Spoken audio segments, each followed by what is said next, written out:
परीक्षेची भीती वाटते ना, खूप टेन्शन येतं ना, आपण ते कमी करणार आहोत. त्याची तंत्र मी तुम्हाला समजून देणार आहे. मी डॉक्टर सुनील गोडबोले, बालविकास तज्ज्ञ, चिरंजीव बालविकास मार्गदर्शन केंद्र, पुणे. आज आपण परीक्षेचा मोसम जवळ आला की सगळ्या घरामध्ये कसं तणावग्रस्त वातावरण असतं आणि अशा वेळेला काय करायचं त्याची आपल्याला काही कळेनासं होतं. आणखीन ताण वाढायचा. काही छोटी छोटी तंत्र आणि मंत्र लक्षात ठेवले तर परीक्षा मस्त देता येईल. पहिली गोष्ट काय करूयात, आपण आपल्या मुलांच्या चांगल्या गोष्टींकडे लक्ष देऊया. आपल्या मुलामध्ये कुठे आणि त्यासाठी अभ्यासच पाहिजे असं नाही. खेळात चांगला असेल करा कौतुक, अरे वा काल तू मागच्या आठवड्यात तू बॅडमिंटन किती छान खेळलास. त्याच्याने मुलांचा कॉन्फिडन्स वाढेल आणि त्या कॉन्फिडन्स आत्मविश्वासाचा हातचा त्यांच्या परीक्षेत वापरला जाईल. परीक्षेच्या परिणामाची चर्चा करू नका, इस्पेशली 10वी-12वीमध्ये एक एक गुणासाठी. आता तर का 0.5 मार्कांसाठी मुलं झगडत असतात. पण खरंच ताण घेऊन परीक्षेतले मार्क वाढणार आहेत का? अजिबात नाही. उलट तरी गुण कमी होण्याची शक्यता असते. त्या ताण मार्काची चर्चा करायचीच नाही, परीक्षा देण्याची चर्चा करायची. मुलांच्या चांगल्या सवयी चालू ठेवूया. त्यांची झोप तेवढीच व्हायला पाहिजे. मुलं संध्याकाळी अगदी परीक्षेच्या दिवशी सुद्धा खेळली पाहिजेत. त्याच्याने मुलांचा आनंद आणि आत्मविश्वास कायम राहील. बरोबर त्यांच्या आहाराची काळजी घ्या. ह्या तिन्ही चारही गोष्टी चालू असतील तर मुलांची परीक्षा आणखीन चांगल्या प्रकारे होईल.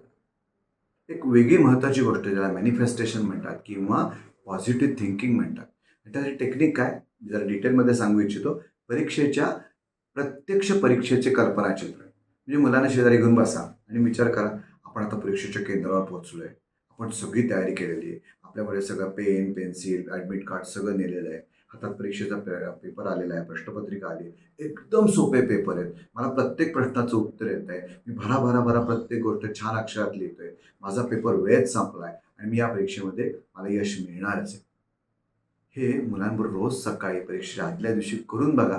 मुलं तसंच्या तसं परीक्षेत करायला लागतील. तुम्हाला कळणारे नाही मुलांचा परीक्षेचा कसा छू होतो.